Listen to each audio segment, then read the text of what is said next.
Hello everyone, कैसे हैं आप लोग। आई होप आप सभी अच्छे होंगे। तो ये बिहार दरोगा का टेस्ट सीरीज़ 3 है। गलती से यहाँ 2 वाला ही आ गया है प्रेजेंटेशन में। मैं बता दूं कि टीआरसी बेतिया के जो यूट्यूब चैनल है उसमें बिहार दरोगा का टेस्ट सीरीज 1 और 2 के वीडियो अपलोड किए जा चुके हैं और ये तीसरा है और ये भी 30 प्रश्नों का सेट है। और इसमें काफ़ी कठिन प्रश्नों को शामिल किया गया है क्योंकि स्टूडेंट द्वारा यह कमेंट की जा रही थी कि टेस्ट सीरीज 1 और 2 में काफ़ी इजीली प्रश्न है और वैसे प्रश्न आजकल बिहार दरोगा में नहीं आ रहा है, जो बात सत्य नहीं है। ठीक है, तो इसीलिए मैं प्रश्नों का लेवल को बढ़ा दिया हूं और इसको ध्यान से पढ़ेंगे, ऑप्शन पर विचार करेंगे, तभी आगे बढ़ने का प्रयास कीजिएगा। और जब ये लाइव सेशन में जब ये जुड़ेगा तो आप लोग जो है इसको लाइव चैट में जरूर प्रश्न को का आंसर लिख के रिप्लाई कीजिएगा। ऐसे आप कहिएगा कि मेरा 30 में 28 आ गया तो वो उसको मैं नहीं मानने वाला। ठीक है, तो चलिए शुरू करते हैं। यहाँ जो पहला प्रश्न है कि आकस्मिकताओं में जो है राष्ट्रपति के कृतियों का निर्वहन किस अनुच्छेद में है। प्रश्न को ध्यान से पढ़िएगा। ऐसी कोई इमरजेंसी आ जाए और उसमें राष्ट्रपति के का जो कार्य है या उसके पद का जो कार्य होता है उसके निर्वहन किस अनुच्छेद में है। ठीक है, ऑप्शन समक्ष है, तो इसका सही उत्तर क्या होगा। इसका सही उत्तर होगा ऑप्शन सी, आर्टिकल 70। अनुच्छेद 70 में जो है राष्ट्रपति के कृतियों का निर्वहन है। कहने का मतलब है कि मान लीजिए कि राष्ट्रपति अपने पद पर कार्य करता है, अगर ये नहीं है तो उपराष्ट्रपति उस पद पर कार्य करता है। राष्ट्रपति के पद पर अगर ये भी नहीं है तो ऐसी परिस्थिति में क्या की जाएगी। तो भारतीय संविधान में सन 1969 से यह व्यवस्था की गई है कि राष्ट्रपति और उपराष्ट्रपति दोनों की अनुपस्थिति में जो है सुप्रीम कोर्ट का जो है चीफ जस्टिस सीजेआई जो है कार्य करेगा। अगर चीफ जस्टिस ऑफ इंडिया नहीं रहता है तो ऐसी परिस्थिति में कोई वरीय सुप्रीम कोर्ट का जज जो है उसको कार्य करेगा। अगर तब भी ये नहीं रहे तब कौन कार्य करेगा, लोकसभा अध्यक्ष। ऐसे ऐसे प्रश्न काफ़ी इंपॉर्टेंट होते हैं और इस पर ध्यान रखना है। मैं आपको बता दूं कि यहाँ जो आपका उल्लेख है ऑप्शन ए में 61, तो 61 में क्या है कि राष्ट्रपति पर जो है महाभियोग का प्रावधान है और ऐसा तभी किया जाता है कि जब राष्ट्रपति द्वारा जो है संविधान का अतिक्रमण किया जाता है, अर्थात संविधान में जो चीज़ें दर्शाई गई हैं राष्ट्रपति के कार्य करने के लिए तो इन्होंने संविधान को मैनिपुलेट किया है। ठीक है, तो इस प्रकार इन चीज़ों को आप लोग ध्यान रखेंगे और ये काफ़ी इंपॉर्टेंट प्रश्न है। और वर्तमान में जो राष्ट्रपति हैं उनका नाम है श्रीमती द्रौपदी मुर्मू मैडम और ये जो हैं क्रम से 16वां नंबर का भारत के प्रेसिडेंट हैं। और द्रौपदी मुर्मू जो है दूसरी महिला राष्ट्रपति देश की एवं प्रथम आदिवासी महिला राष्ट्रपति भी हैं। ठीक है, नेक्स्ट प्रश्न पे हम लोग चलते हैं। प्रश्न संख्या 2, मौलिक कर्तव्य के संबंध में कौन सही है। ठीक है, ऑप्शन ए भाग 3, ऑप्शन बी भाग 4 का क, ऑप्शन सी अनुच्छेद 51 का क और ऑप्शन डी 1 से अधिक। इसका उत्तर आप लोग फटाफट दीजिए। मैं बता दूं कि मौलिक कर्तव्य का संबंध में कौन सही है। इसका सही उत्तर होगा 1 से अधिक, क्योंकि मौलिक कर्तव्य जो हैं वह संविधान के भाग 4 के क एवं अनुच्छेद 51 के क में अंकित है। ठीक है, मैं आपको बता दूं कि सरदार स्वर्ण सिंह समिति की सिफारिश पर सन 1976 में सरदार स्वर्ण सिंह समिति की सिफारिश पर यूएसएसआर पूर्व सोवियत संघ के संविधान से जो है या रसिया के संविधान से कहिए भारतीय संविधान के भाग 4 के क एवं अनुच्छेद 51 के क में मौलिक कर्तव्य को जोड़ा गया। और वर्तमान में अगर देखा जाए तो 11 मौलिक कर्तव्य भारतीय संविधान में शामिल हैं। ठीक है, और इसमें 11वां जो है वह 86वें संविधान संशोधन 2002 के द्वारा जोड़ा गया।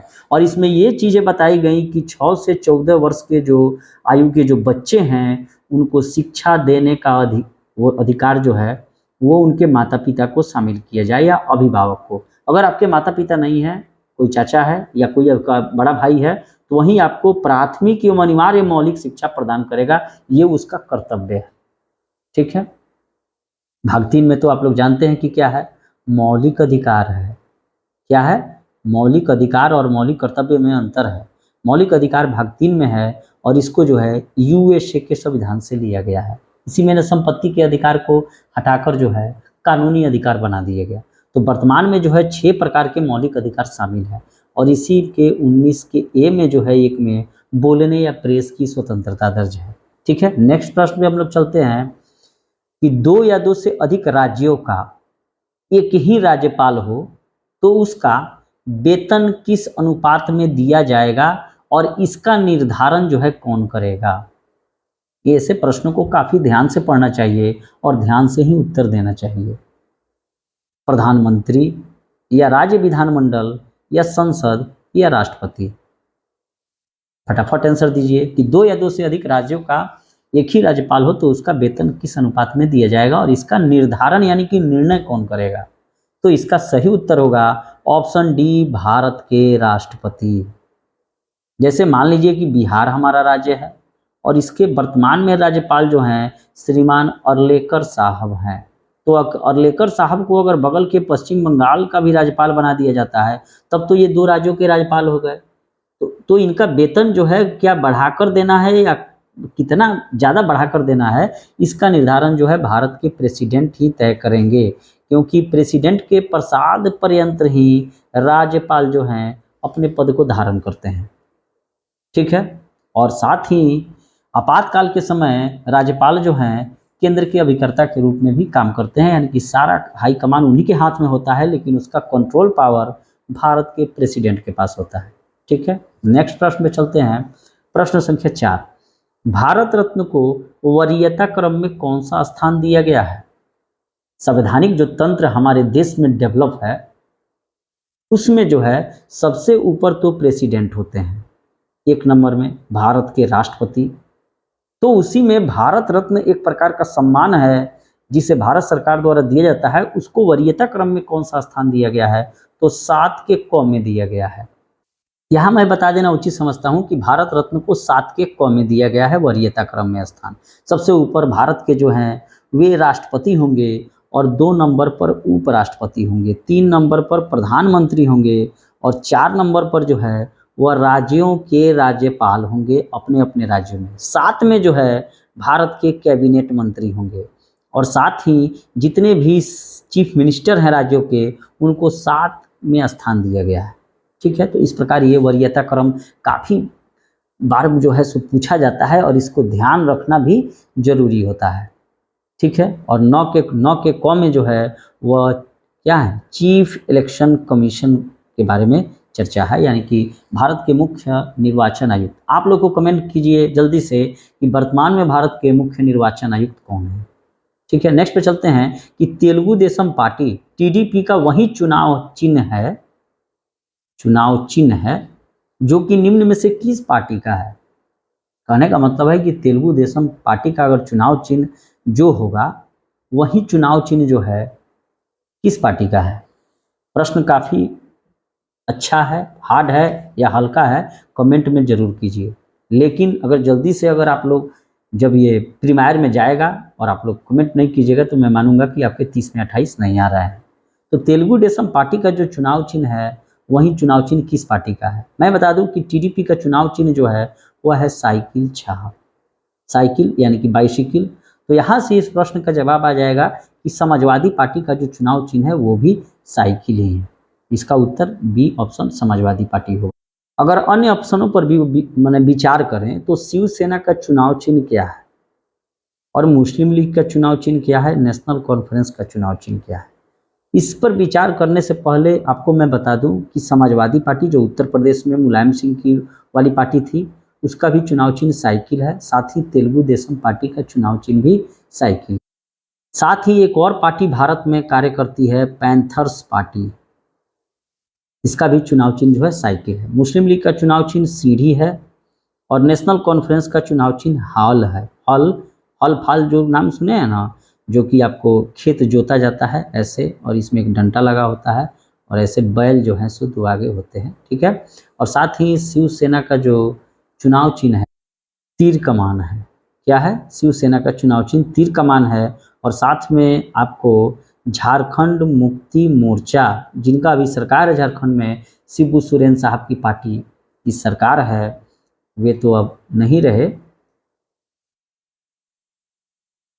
उनके बेटे अभी जो हैं सरकार में हैं और उन्हीं की पार्टी झारखंड मुक्ति मोर्चा और शिवसेना का जो है सो चुनाव चिन्ह तीर कमान है। ठीक है, नेक्स्ट पे प्रश्न पे चलते हैं। 1 वाट घंटा में कितना जूल होता है? काफ़ी प्रश्नों के ऑप्शन को ध्यान दीजिएगा, काफ़ी बारीकी से ऑप्शन को सेट किया गया है। 1 वाट घंटा में कितना जूल होता है? ऑप्शन आपके समक्ष है, फटाफट उत्तर दीजिए। इसका सही उत्तर क्या होगा कि 1 वाट में कितना जूल होता है? तो इसका उत्तर होगा ऑप्शन सी 3600 जूल। 1 वाट घंटा में 1 वाट घंटा में 3600 जूल होता है। ठीक है, 1 वाट सेकेंड में कितना होता है? तो 1 जूल होता है। क्लियर है? आपको मैं बता दूं कि वाट सेकेंड, वाट घंटा और किलोवाट घंटा जो है यह कार्य अथवा ऊर्जा के मात्रक है। क्लियर है? कार्य अथवा ऊर्जा के मात्रक हैं वाट सेकेंड वाट घंटा, यानी कि समय की जब इसमें चर्चा हो रही है, वाट सेकेंड वाट घंटा, यहाँ पे सब में घंटा है और यहाँ सेकेंड है, तो इसका मात्रक कार्य ऊर्जा का हो जाएगा। जिसमें आपको समय मात्रक नहीं रहे, जैसे कि वाट, किलोवाट, मेगावाट और हॉर्स पावर, ये शक्ति के मात्रक हैं अर्थात पावर के मात्रक, तो इसको आप लोग ध्यान रखिएगा। ठीक है, और 1 वाट 1 किलोवाट घंटा बराबर 1000 वाट घंटा हो जाएगा, या 3.6 गुने 10 के पावर 6 जूल हो जाएगा। क्लियर है?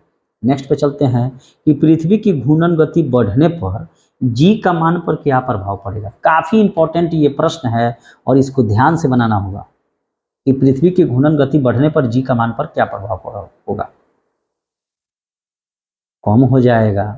पृथ्वी की घूर्णन गति अगर तेजी से घूमने लगे तो जी का जो मान है वो कम हो जाएगा। साथ ही ध्रुवों पर जी का मान जो है, जिसे अंग्रेजी में पोल या अंटार्कटिका भी कहते हैं, अगर प्रश्नों में कहीं ध्रुव मिले, पोल मिले, अंटार्कटिका मिले, तो इन तीनों का उत्तर होगा कि यहाँ पर जी का जो मान है वो महत्तम हो जाएगा।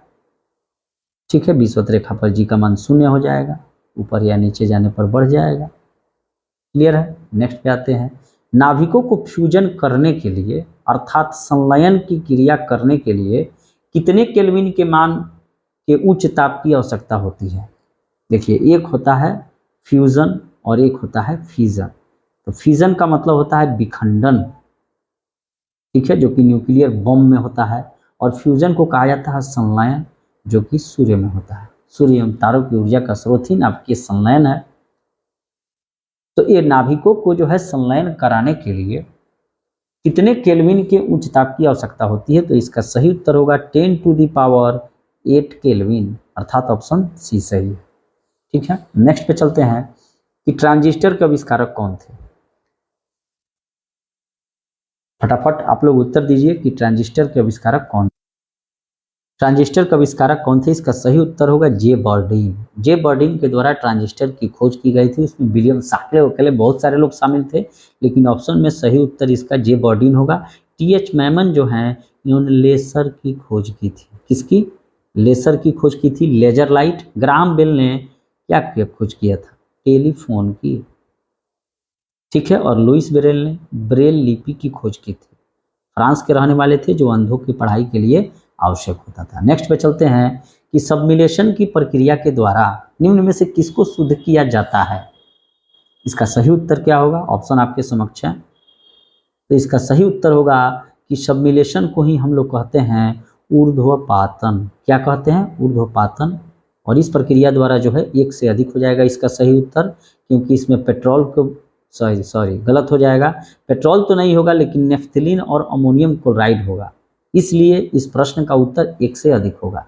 मैं आपको बता दूं कि ऊर्ध्वपातन को ही अंग्रेजी में सबमिलेशन कहते हैं, और उसमें नेफ्थलीन, अमोनियम क्लोराइड के साथ साथ आयोडीन, एंथ्रासीन, ये सभी जो हैं सबमिलेटेड मैटर यानी कि ऊर्ध्वपातित है, अर्थात जो द्रव्य बनने से पहले ही गैस में परिवर्तित हो जाते हैं, वही ऊर्ध्वपातित पदार्थ हैं। जैसे कपूर, जिसको अंग्रेजी में कैम्फोर भी कहा जाता है।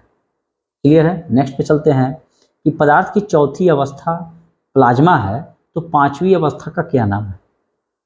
इसका सही उत्तर क्या होगा?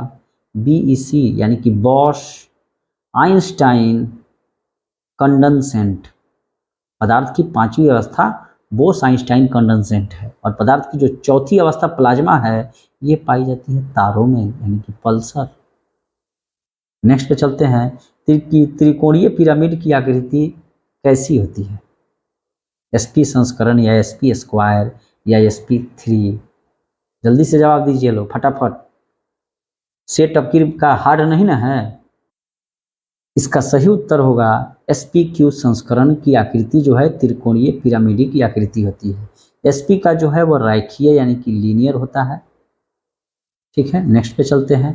प्रश्न संख्या 13, निम्न में से किसकी ऑक्सीकरण संख्या धनात्मक हो जाएगी जब वह ऑक्सीजन से संयोग करेगी? काफी हार्ड प्रश्न है। किसकी ऑक्सीकरण संख्या जो है धनात्मक हो जाएगी जब वह ऑक्सीजन से संयोग करेगी? तो इसका सही उत्तर होगा ऑप्शन डी, 1 से अधिक, क्योंकि क्लोरीन, ब्रोमीन और आयोडीन की ऑक्सीकरण संख्या जो है वो धनात्मक हो जाएगी जब वह ऑक्सीजन से संयोग करेगी। कैल्शियम हाइड्रोक्साइड का सूत्र क्या है? काफी इजी प्रश्न है और बार बार पूछे जाते हैं, और इसका सही होगा CaOH2। कैल्शियम हाइड्रोक्साइड हो गया, NaCl नमक हो गया, यानी कि टेबल साल्ट भी इसे आप कह सकते हैं। Sodium chloride, NaHCO3, sodium carbonate. Aqua में नाइट्रिक एसिड का अनुपात कितना होता है? HNO3 नाइट्रिक एसिड को कहा जाता है और इसका अनुपात हमेशा जो है वह 1 होगा। ठीक है, और HCl का 3 होगा, और ये किसी भी चीज़ को घुला लेता है। ठीक है, मिलेराइट किसका अयस्क है? ऑप्शन आपके समक्ष है, और इसका उत्तर आप लोग काफ़ी ध्यान से दीजिएगा कि मिलेराइट जो है किसका अयस्क है। तो मिलेराइट जो है निकिल का अयस्क है। मिलेराइट जो है वह निकिल का अयस्क है। क्रोमियम का अयस्क क्या है? क्रोमाइट, सिलोमिलीन, ये सब क्रोमियम का अयस्क है। कोबाल्ट का क्या अयस्क है? तो कोबाल्ट का अयस्क जो है सो स्मेल्टाइट है। कोबाल्ट का अयस्क स्मेल्टाइट है, और साथ ही मैंगनीज का पाइरोलुसाइट जो है सो मैंगनीज का है, और क्रोमियम का क्रोमाइट है। पाइरोलुसाइट और सिलोमिलीन जो है वो मैंगनीज का अयस्क है। नेक्स्ट पे चलते हैं कि कौन गुर्दे को नष्ट कर देता है? शरीर में गुर्दा यानी कि इसे आप किडनी भी कह सकते हैं। ठीक है, ब्रिक भी कह सकते हैं आप इसको नष्ट कौन कर देगा? तो इसका सही उत्तर होगा ऑप्शन डी, 1 से अधिक, यानी कि पारा और सीसा, यानी कि Hg और Pb, ये दोनों जो है गुर्दे को नष्ट कर देते हैं। लोहा से तो फायदा होता है। नेक्स्ट पे चलते हैं कि कौन सा असत्य फ्रूट का उदाहरण है? फ्रूट का मतलब हो गया यहाँ पे फल। कौन सा जो है असत्य फल का उदाहरण है? तो इसका सही उत्तर होगा ऑप्शन डी, 1 से अधिक, क्योंकि सेब और कटहल जो हैं ये दोनों फॉल्स फ्रूट के उदाहरण हैं। क्लियर है? अच्छा, एक प्रश्न यहाँ से आप बता दीजिए कि लीची का खाने योग्य भाग क्या है? एरील। नेक्स्ट पे चलते हैं हम लोग कि मिर्च, बैगन, मकोया और धतूरा के कुल का क्या नाम है? किस कुल के ये पौधे हैं? तो इसका सही उत्तर क्या होगा? ऑप्शन फटाफट दीजिए लोग कि मिर्च, बैगन, मकोया और धतूरा के कुल का क्या नाम?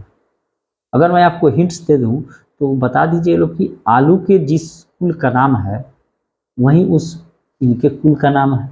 तो इसका उत्तर होगा सोलेनेसी।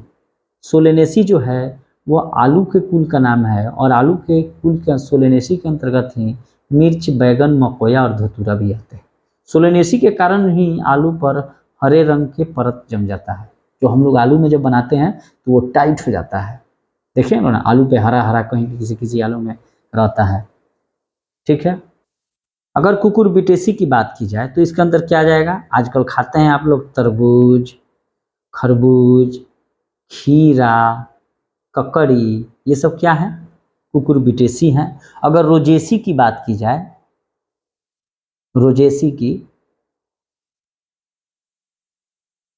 रोजेसी की बात की जाए तो स्ट्रॉबेरी, बादाम, ये सब जो हैं, सेव, ये सब रोजेसी के अंतर्गत आएंगे। और अगर मालवेसी की बात की जाए तो कपास, भिंडी, गुड़हल, ये सब मालवेसी के अंतर्गत आ जाएंगे। थोड़ी प्रॉब्लम अभी हो रही है, कंप्यूटर तो मेरे पास है ही, थोड़ा मैं लाइव सेशन से सीख रहा हूँ कि कैसे जुड़ा जाए, और थोड़ा फैमिली में भी कुछ समस्याएं चल रही है। थोड़ा सा आप लोग सहयोग बनाए रखिए, साथ बनाए रखिए। डेली आप लोगों को आज तो 50 प्रश्न का ही सेट मिल रहा है, आने वाले दिनों में दिन में कम से कम 2 सेट जरूर आप लोगों को मारने का मिलेगा, वो भी लाइव सेशन के साथ। कहीं कोई कमी नहीं छोड़ी जाएगी और ये सारी शिक्षाएं जो हैं, पढ़ाइयाँ जो हैं, ये सभी आप लोगों को निःशुल्क मिलती रहेगी। थोड़ा सा भरोसा आप लोग बनाए रखें, ठीक है। मेरा पूरा प्रयास रहता है कि हर काम समय से हो, लेकिन थोड़ा सा मैं परेशानी में चल रहा हूँ, आप लोगों का सहयोग जरूरी है। नेक्स्ट पे चलते हैं कि किसकी देह गुहा जो है वो हीमोसील की बनी होती है। कि किसकी देह गुहा जो है हीमोसील की बनी होती है, तो इसका सही उत्तर होगा ऑर्थोपोडा। और ऑर्थोपोडा के अंतर्गत क्या आता है, आपको आता है तिलचट्टा। ये वही तिलचट्टा है, तिलचट्टा जिसे कॉकरोच कहते हैं, जिसके हार्ट में यानी कि दिल में जो है वो 13 भाग होते हैं, अर्थात 13 चेंबर होते हैं, जल्दी मरता नहीं है तिलचट्टा। और इसमें क्या क्या और आ जाएंगे, झींगा, मछली, केकड़ा, और केकड़े का वैज्ञानिक नाम है मेलेस्कोस्टेटा। मक्खी, खटमल, मच्छर, क्योंकि ये कीट के अंतर्गत आते हैं, इसमें 6 पैर जो होंगे और 4 जिसमें पंख होके वही कीट के अंतर्गत आता है। इसी के अंतर्गत चींटी आती है जो कि श्रम विभाजन को प्रदर्शित करती है, और साथ ही दीमक जो होता है टर्माइट, वह निवाह यानी कि कॉलोनी में रहता है। जंगलों में जाइएगा तो बड़े बड़े पेड़ों पर देखिएगा खोपा की तरह। नेक्स्ट पे चलते हैं कि अफीम देने वाले पौधे में क्या पाया जाता है। ठीक है, अफीम देने वाले पौधे में क्या पाया जाता है, ऑप्शन आपके समक्ष है और इसका सही उत्तर होगा मोपीन। मोपीन में जो है मोपीन पाया जाता है अफीम देने वाले पौधे में, और ये पौधे के लेटेक्स से प्राप्त किया जाता है। लेटेक्स का मतलब होता है दूध, निकोटीन जो है तंबाकू वगैरह में निकोटीन, कॉफी में कैफीन पाई जाती है। श्वेत रक्तकण का जीवन काल कितना होता है। श्वेत रक्तकण का, प्रश्नों को आप लोग ध्यान से पढ़िएगा, ध्यान से नहीं पढ़िएगा फट से मारिएगा गलती हो जाएगा। श्वेत रक्तकण जो होता है व्हाइट ब्लड कैप्सूल, उसका जीवन काल कितना होता है, तो इसके ऑप्शन पे विचार कीजिए। तो इसका सही उत्तर होगा ऑप्शन बी, 2 से 4 दिन। ठीक है, 2 से 4 दिन होता है, और 20 से 120 दिन जो है वह रेड ब्लड कैप्सूल का होता है, आरबीसी का। ठीक है, नेक्स्ट पे चलते हैं कि मानव शरीर की सबसे छोटी मांसपेशी कौन सी है। तो इसका सही उत्तर होगा ऑप्शन ए, ऑप्शन ए नहीं होगा, ऑप्शन बी होगा स्टेपेडियस। मानव शरीर की सबसे छोटी मांसपेशी जो है स्टेपेडियस, और सबसे पहली ग्लूटिस मैक्सिमस की है जो जांघ में पाई जाती है। ठीक है, और ये जो बर्मी फॉर अपेंडिक्स हैं, इसे हम लोग वेस्टेजियल ऑर्गन के नाम से जानते हैं, यानी कि इसका शरीर में कोई आवश्यकता नहीं है। इसको निकाल देने से जो है आदमी को लाभ होता है, क्योंकि जब तक ये पेट में रहेगा कुछ ना कुछ गड़बड़ियाँ करता रहेगा, पेट दर्द होगा, और इसी को सामान्य भाषा में गांव में लोग अपेंडिक्स कहते हैं। और ये निकाल रहेगा शरीर में तब भी कोई नहीं फर्क, निकल जाएगा तब भी कोई नहीं फर्क, इसलिए इसे वेस्टिजियल ऑर्गन कहते हैं। उसके अलावा कौन पढ़ लो, पिन्ना, ये भी वेस्टिजियल ऑर्गन का ही उदाहरण। नेक्स्ट पे चलते हैं कि मूत्र के पीएच मान क्या होता है, और पीएच मान क्या होता है, ऑप्शन आपके समक्ष है और इसका सही उत्तर होगा 6। मूत्र के पीएच मान का 6 होता है। ठीक है, और पीएच मान की खोज किसने की थी, सोरेनसन ने। किसने, सोरेनसन नामक वैज्ञानिक ने खोज की थी। मानव मूत्र में कितना जल का प्रतिशत होता है, काफी इंपॉर्टेंट है। तो मानव मूत्र में जल का प्रतिशत 95% होता है, इसी में 2% जो है यूरिया होता है, और यूरिया का उपयोग खाद के रूप में किया जाता है। 1 जीबी में कितना एमबी होता है, कितना एमबी होगा सभी जानते हैं, क्योंकि रोज यही हम लोग का काम है जीबी में यूज करना। आगे आने वाले समय में हम लोग टेराबाइट में उपयोग करेंगे। तो 1 जीबी में 1024 एमबी होता है। ठीक है, नेक्स्ट में आइए कि सबसे पहले सूफी शब्द का प्रयोग किसने किया था। इसका सही उत्तर होगा अबू हाशिम। सूफी का आप लोग जानते हैं, जैसे हम लोग में संत साधु होते हैं, वैसे ही सब मैनुद्दीन चिश्ती का नाम आप लोगों ने सुना होगा, बाबा फरीद, ये सब क्या है, अब्दुल सत्तारी अली जिलानी, सब सूफी हैं। लेकिन यहाँ पे प्रश्न था कि सबसे पहले सूफी शब्द का प्रयोग किसने किया, तो अबू हाशिम ने। नेक्स्ट पे, दास प्रथा का अंत जब हुआ उसी वर्ष अकबर ने हरम दल से मुक्ति पाई। तो यहाँ पर प्रश्न यह है कि वो कौन सा वर्ष था जब दास प्रथा का अंत जो है अकबर ने किया और उसी वर्ष हरम दल से मुक्ति पा ली। तो सही उत्तर होगा 1562। मैं आपको एक ट्रिक दे देता हूँ दातीज दास प्रथा का अंत 1562, तीर्थ यात्रा कर की समाप्ति 1563 और जजिया कर की समाप्ति 1564। ये कार्य किया अकबर ने, इसीलिए इसको सहिष्णुता कहा गया और इसको उपाधि दी गई सम्राट की। ठीक है, तो यहाँ प्रश्न था कि दास प्रथा का अंत कब होगा, 1562 में, और उसी वर्ष अकबर ने हरम दल से मुक्ति पा ली। अब यहाँ पे प्रश्न आता है कि हरम दल आखिर है क्या। देखिए, कहने का मतलब यह है कि हुमायूं तो 15 वर्ष का घुमक्कड़ जीवन व्यतीत करता था और भागा फिरता था शेरशाह सूरी के डर से। तो उसकी पत्नी और वे दोनों काफी परेशान रहते थे। तो एक का नाम था माहम अनगा और ये इसकी धाय माँ थी, अकबर की काफी सेवा करती थी और इसी को इसने क्या किया था कि प्रधानमंत्री पद पर सुशोभित किया था। और इसी ने हरम दल का नेता यही थी जिसमें राजघराने की जितनी भी महिलाएं होती थी उसकी एक प्रकार से ये हिट थी और काफ़ी इसका प्रभाव रहा। और चूंकि 1556 में पानीपत के द्वितीय युद्ध में अकबर जब विजयी हो जाता है तो जोड़ लीजिए लगभग 6 साल तक ये हरम दल के प्रभाव में रहा। और बाद में महामंगा का बेटे जो था आदम खान, उसको इसने सीढ़ी से छत से फेंकवा दिया, मर गया वो, क्योंकि वो भी लालची सम्राट बनना चाहता था। और मरने के बाद महामंगा जो है शोक में चली गई। तो इस प्रकार जो है हरम दल लगभग टूट सा गया। तो यही ये प्रश्न है, काफी इंपॉर्टेंट, ध्यान दीजिएगा लोग, इस पर भी दांत दीजिएगा। नेक्स्ट चलते हैं कि भारतीय राष्ट्रीय कांग्रेस के प्रथम अध्यक्ष कौन थे। ध्यान देना है, प्रथम अध्यक्ष। ऑप्शन आपके समक्ष है और इसका सही उत्तर होगा उमेश चंद्र बनर्जी और इनको ही WC बनर्जी भी कहा जाता है। ठीक है, और साथ ही लंदन के हाउस ऑफ कॉमन्स का चुनाव लड़ने वाले पहले व्यक्ति थे दादा भाई नौरोजी। ये उमेश चंद्र बनर्जी 2 बार लड़े थे ये, लेकिन हार गए थे। जीते कौन थे, तो दादा भाई नौरोजी जब 1892 में इन्होंने लंदन के फिंसबरी से लिबरल पार्टी के उम्मीदवार के रूप में इन्होंने चुनाव लड़ने का प्रयास किया और जीते भी। जॉर्ज विल भी भारतीय राष्ट्रीय कांग्रेस के प्रथम अंग्रेज अध्यक्ष हैं। नेक्स्ट पे चलते हैं कि आकार की बनावट की दृष्टि से पृथ्वी किस ग्रह के समान है। कहने का मतलब है जो आकार है उस बनावट की दृष्टि से पृथ्वी किस ग्रह के समान है। इसका सही उत्तर होगा शुक्र।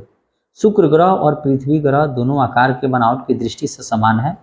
शुक्र को सांझ का तारा भी कहा जाता है, शाम का तारा, सुबह का तारा, सबसे तप्त ग्रह, गर्म ग्रह भी इसको कहा जाता है। पृथ्वी की बहन और भगनी भी कहा जाता है। और सौरमंडल में सबसे चमकीला ग्रह भी शुक्र को ही कहा जाता है और इसको अंग्रेजी में वीनस कहा जाता है।